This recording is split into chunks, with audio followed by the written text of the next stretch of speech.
بعد أعوذ بالله من الشيطان الرجيم بسم الله الرحمن الرحيم قال رسول الله صلى الله عليه وسلم من صام رمضان احتسابا غفر له ما تقدم من ذنبه صدق الله العظيم والصلاة والسلام عليك يا رسول الله وعلى آلك وأصحابك يا سيدي يا حبيب الله.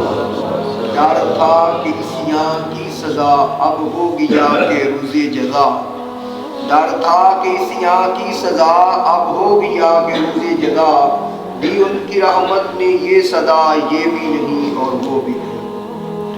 نبی رحمت امام کائنات فخر موجودات باعث تکلیف کائنات صلی اللہ علیہ وسلم نے ارشاد فرمایا من صام رمضان احتسابا غفر له ما تقدم من ذنبه.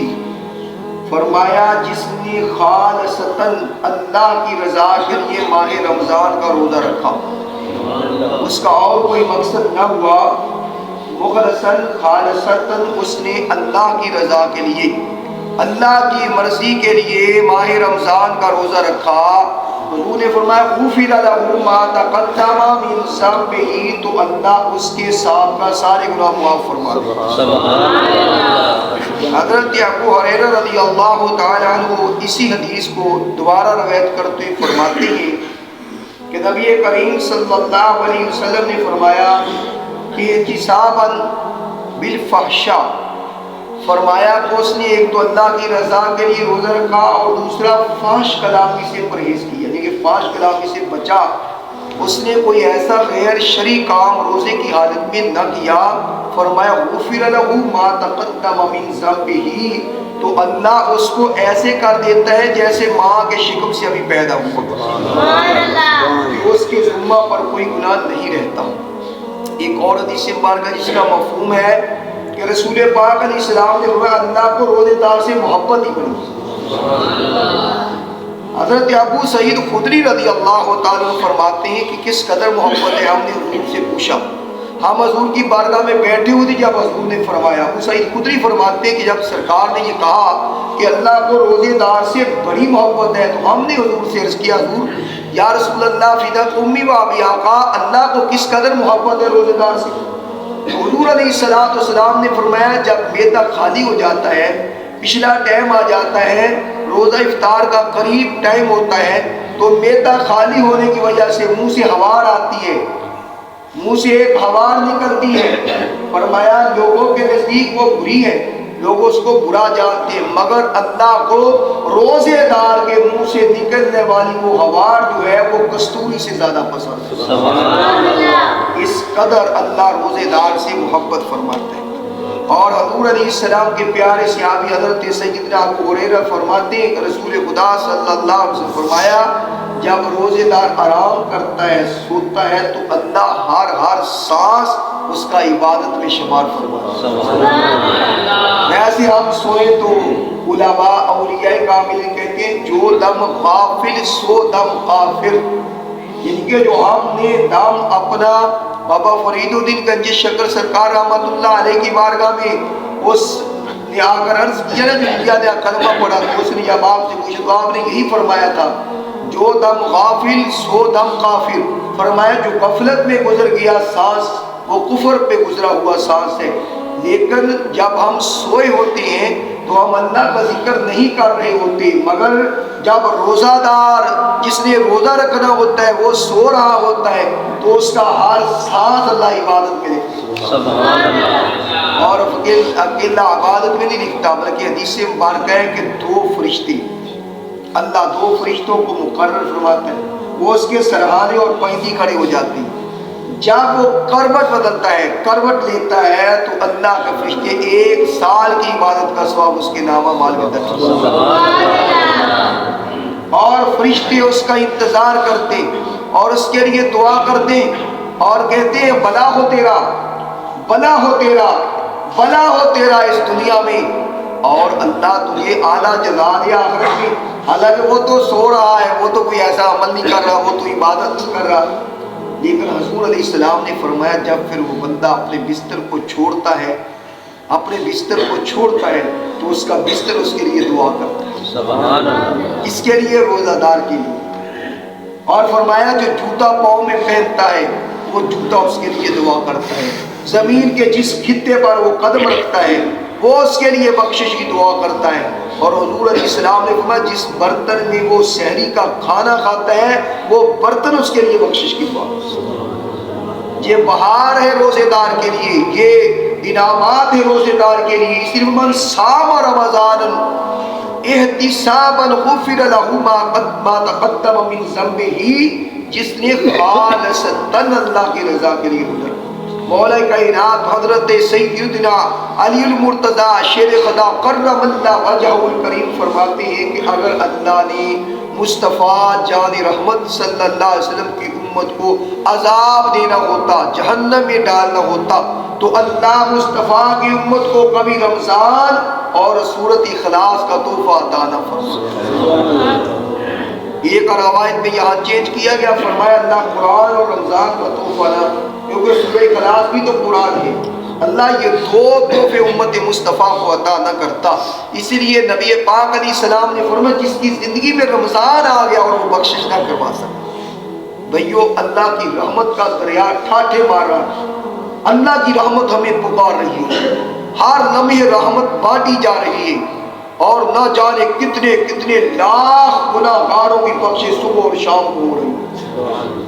بس اللہ کی رحمت تو ایک بہانہ تلاش کر رہی ہے کہ ہم اس دروازے پر آ جائیں، ہم نادم و شرمندہ ہو جائیں، ہم اپنی آنکھوں سے ایک آنسو تو نکالیں، اس کے خوف سے ڈر تو جائیں، اس کے خوف سے معافی تو مانگیں، ایک دفعہ اس کی طرف آئیں تو صحیح، اور ماہ رمضان کی برکت حاصل کرنے کے لیے سر جھکائیں تو صحیح۔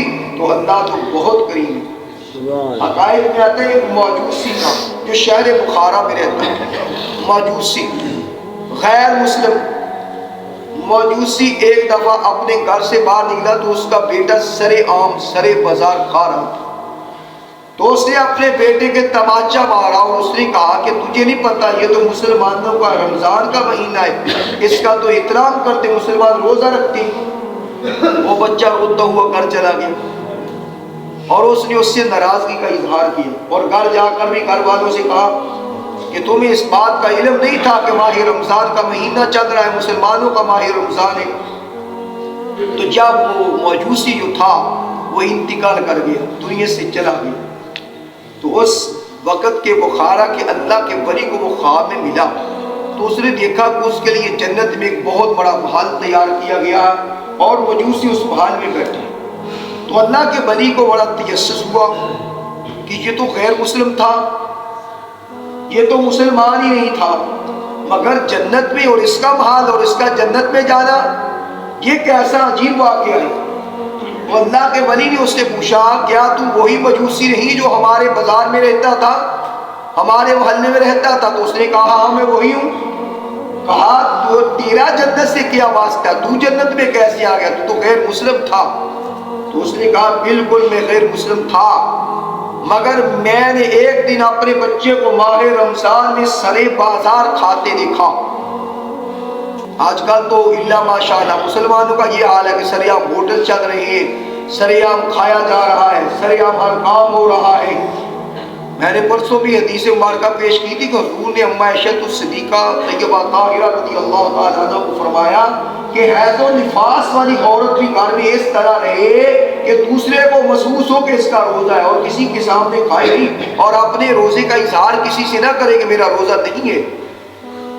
تو مجوسی نے کہا کہ ایک دن میرا بچہ بخارا شہر کے بازار میں سریعام کھا رہا تھا اور رمضان کا مہینہ تھا، تو میں نے غصے میں آ کر اس کے تماچا مارا اور اس سے کہا کہ تجھے ماہ رمضان کے ادب کا نہیں پتا، مسلمانوں کا ماہ مقدس چل رہا ہے، اتنا متبرک مہینہ چل رہا ہے۔ تو بس وہ میرا تماچا مارنا اللہ کو پسند آ گیا۔ اللہ کہ وہ غیر مسلم تھا، اس نے تو کلمہ بھی نہیں پڑھا تھا، اگر وہ احترام نہ بھی کرتا تو کیا بات ہوتی، کیا اس کو بھی نقصان پہنچتا؟ وہ تو پہلے دوزخی تھا، جہنمی تھا، مگر اس کا ایک چھوٹا سا عمل، اس نے ماہ رمضان کا احترام کیا، اپنے بچے کو تماچا مارا۔ تو مجوسی نے کہا جب میں دنیا سے جانے لگا تو مجھے مسلمانوں کے نبی کا دیدار ہوا اور حضور نے مجھے خود کلمہ پڑھا دیا۔ سبحان اللہ کہ اللہ کو تیرا ماہ رمضان کا احترام کرنا بہت پسند آیا ہے، اللہ کو بہت تیرا عمل پسند آیا ہے، اس لیے اللہ چاہتا ہے کہ تو صاحب ایمان دنیا سے جائے، ایمان لے کر جائے۔ اگر موجوسی غیر مسلم ماہ رمضان کا احترام کرتا ہے تو میرا اللہ اس پر اتنا کرم کر دیتا ہے کہ اس کو صاحب ایمان کر دیتا ہے، اللہ اس کو ایمان کی دولت سے مالا مال کر دیتا ہے۔ اگر ہم مسلمان ہو کر اور رسول اللہ کے امتی ہو کر ہم اس ماہ مقدس کا احترام کریں، اس مہینے کی قدر کریں اور اس مہینے سے محبت رکھیں تو اللہ ہمیں کتنے بڑے انعامات سے نوازے۔ تو اس لیے یہ 4 دن ایام معدودہ گزرتے جا رہے ہیں، 4 چوتھی شہری آج ہم نے کھا گزر جائے گا، ایام معدود، یہ تو گنتی کے دن ہیں۔ تو بھائیو ہمیں چاہیے، اگر اللہ نے ہمیں مہلت دی ہے، زندگی دی ہے، تندرستی دی ہے، تو ہم اس کی قدر کریں اور اس میں توبہ استغفار کریں۔ اگر کوئی بیمار لاچار مجبور ہے تو روزے کی رخصتی ہے، وہ روزہ تو نہیں رکھ سکتا مگر نماز تو پڑھ سکتا ہے، قرآن تو پڑھ سکتا ہے، اللہ کے آگے جھک کے معافی تو مانگ سکتا ہے، اللہ کی رحمتوں کا طلبگار تو بن سکتا ہے۔ اس لیے ہمیں چاہیے ہر طرح سے، ہر طرف سے، ہر عمل سے اللہ سے معافی کے طلبگار بن جائے۔